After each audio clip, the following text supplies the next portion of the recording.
Assalamualaikum warahmatullahi wabarakatuh. Innal hamdalillahi nahmaduhu wa nasta'inuhu wa nastaghfiruh wa na'udzu billahi min shururi anfusina wa min sayyiati a'malina.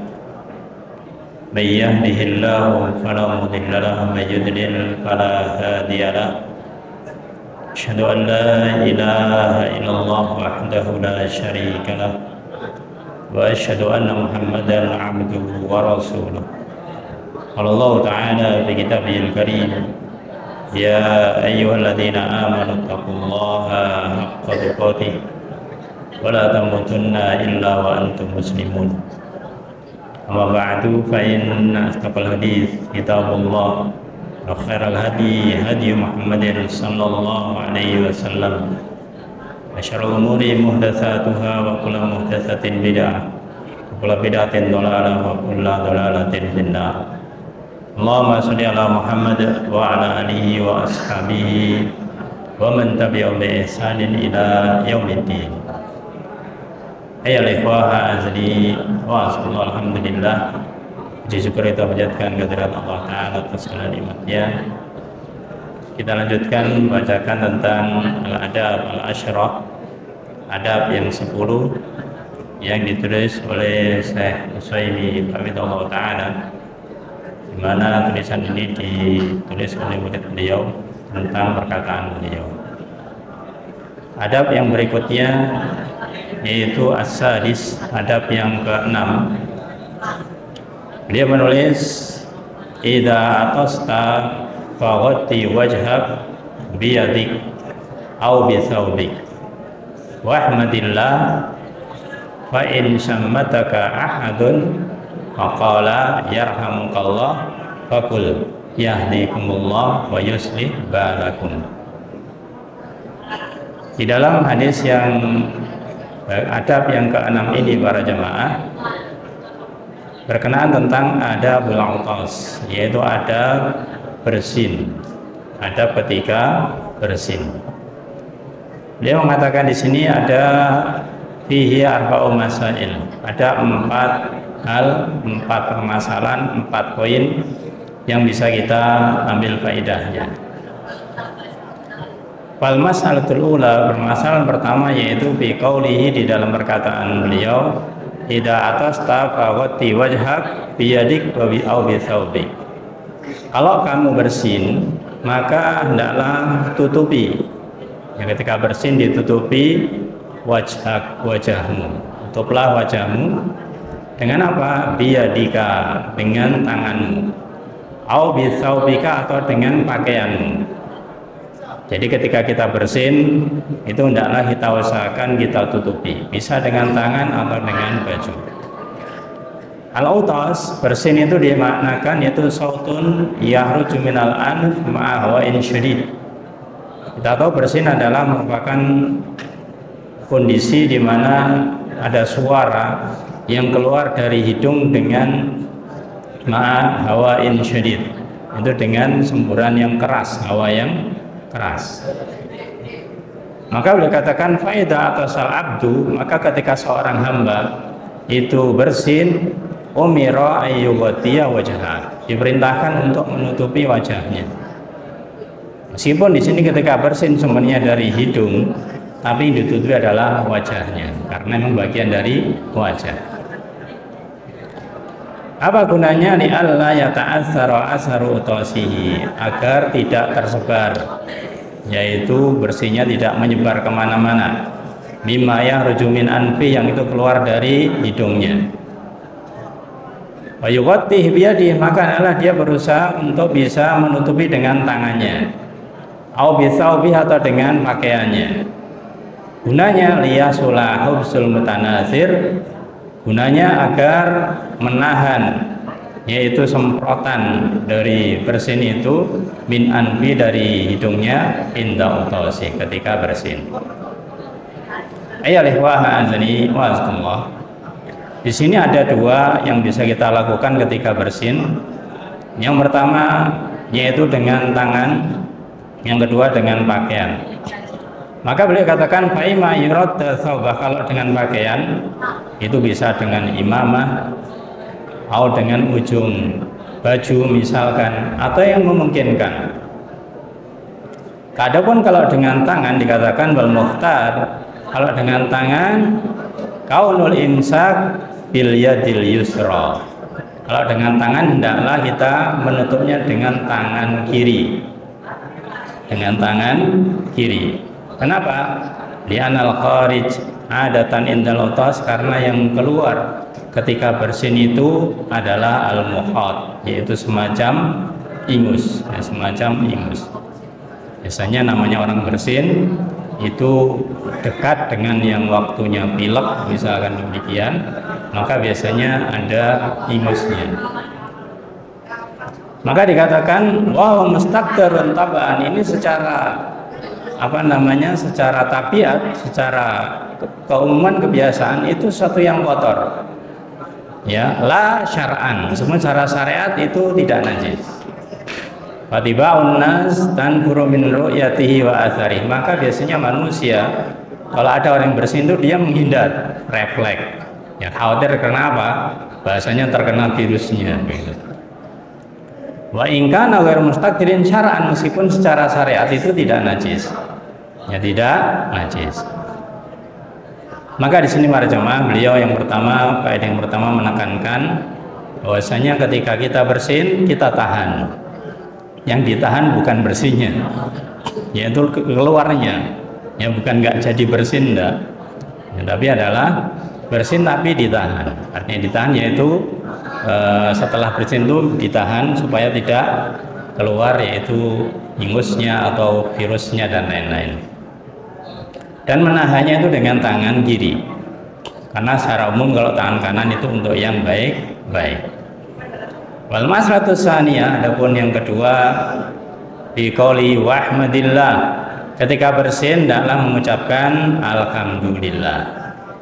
Ini insya Allah sudah biasa kita lakukan, ya, hanya biasa atau tidak.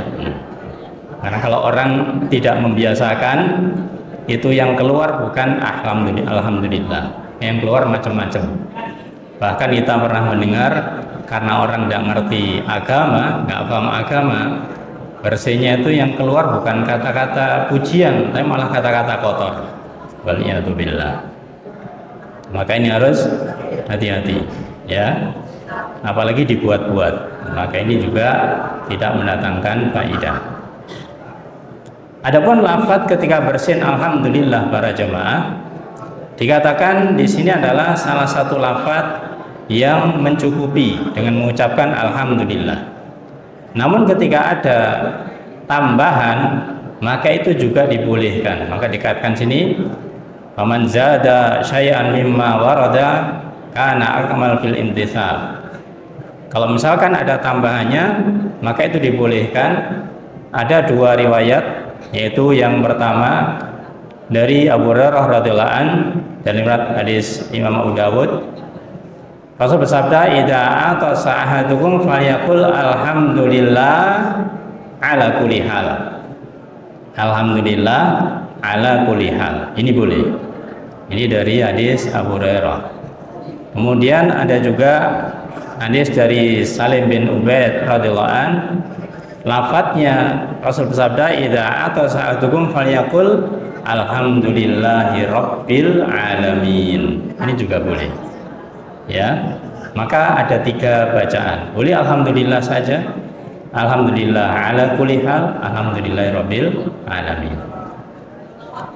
Di sini kemudian diambil faidah, min qawaidi diyanah, dan diantara kaidah agama, ketika ada tiga macam bacaan ini, nggak usah bahasanya gontok-gontokan, ini yang lebih benar, ini yang kurang benar.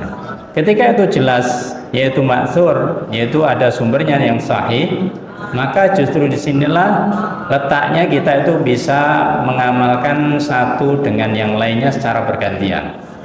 Sesekali mengucapkan alhamdulillah, sesekali mengucapkan alhamdulillah rabbil alamin, atau alhamdulillah ala kulli hal. Ya, itulah kita berarti mengamalkan seluruh hadis yang ada. Itu faedah yang kedua. Faedah yang ketiga, wal mas'alatu tsalitsah fi qoulihi fa in syammataka ahadun faqala yarhamukallah. Kalau misalkan seseorang itu mendoakanmu ketika kita mengucapkan alhamdulillah, maka orang yang mendengar mengatakan yarhamukallah. Ini memang kita diperintahkan demikian para jamaah. Kalau kita mendengar ada teman kita yang kita dekat kita atau kita mendengarnya mengucapkan alhamdulillah, hendaklah kita doakan yarhamukallah. Lafaz ini juga para jemaah, ini juga ada beberapa riwayat yang lain. Ya, tidak hanya yaitu yarhamukallah, afwan. Ini yarhamukallah satu, nanti yang Rabi'ah, yang keempat itu nanti beberapa riwayat. Jadi ini yang jelas, pengucapan yarhamukallah ini bagi orang yang mendengar ketika orang lain bersin dan mengucapkan alhamdulillah. Kalau tidak mengucapkan, teman samping kita bersin tapi tidak mengucapkan, ya tidak usah didoakan, ya tidak usah didoakan.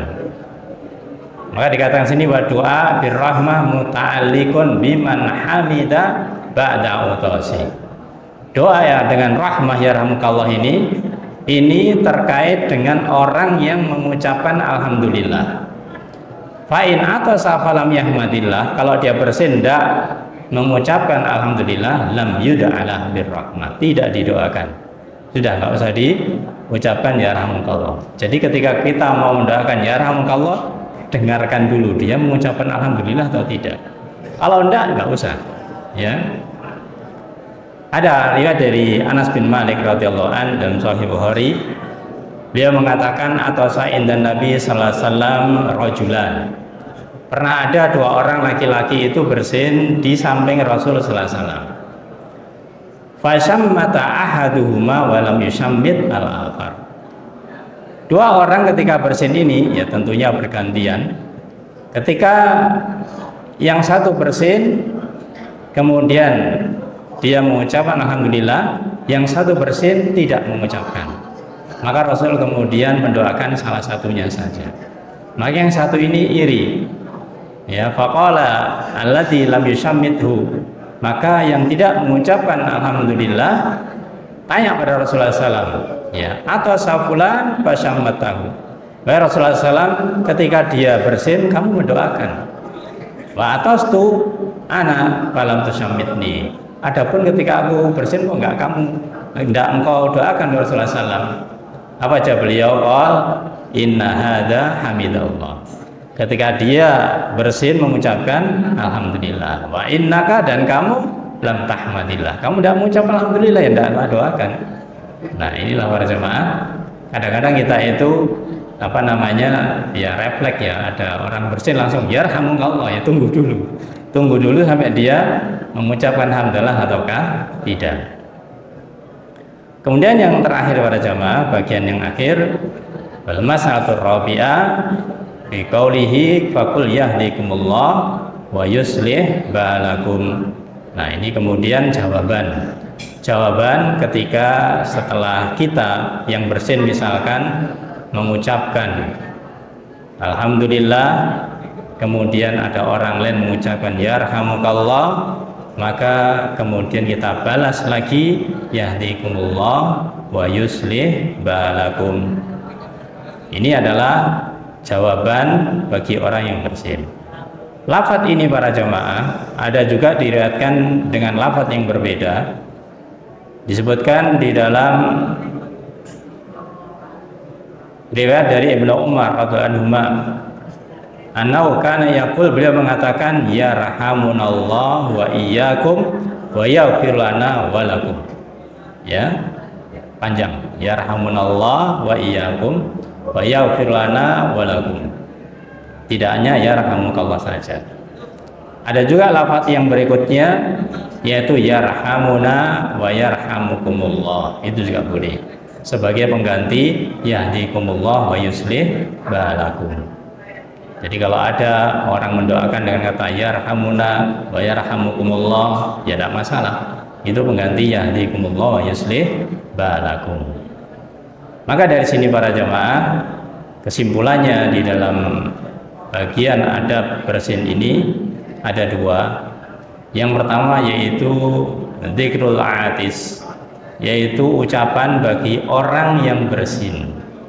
Maka dia mengucapkan yang pertama hamdalah, yaitu alhamdulillah.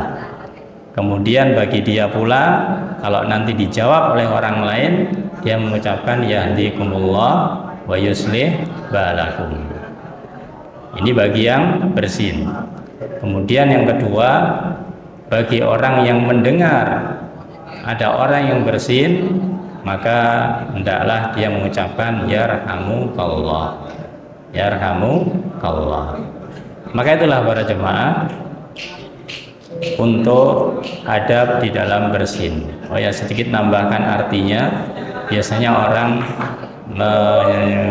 menjawab dengan yarhamukallah, yang bersin kadang-kadang nggak jawab lagi. Nah, ini karena apa? Karena nggak tahu. Maka hendaklah dia memahami ini, hendaklah dia mengucapkan yahdikumullah wa yuslih balakum, yang artinya semoga Allah beri hidayah ya kepada kalian dan juga memperbaiki keadaan kalian. Ini para jemaah adab di dalam bersin yang insya Allah tidak asing bagi kita, hanya saja kita butuh membiasakan diri agar menjadi tabiat, menjadi kebiasaan kita secara refleks dengan ucapan doa yang benar. Semoga dimudahkan Allah Subhanahu wa ta'ala. Amin ya rabbal alamin. Wallahu bissawab. Kita cukupkan. Subhanakallahumma wa bihamdika asyhadu an la ilaha illa anta astaghfiruka wa atubu ilaik. Assalamualaikum warahmatullahi wabarakatuh.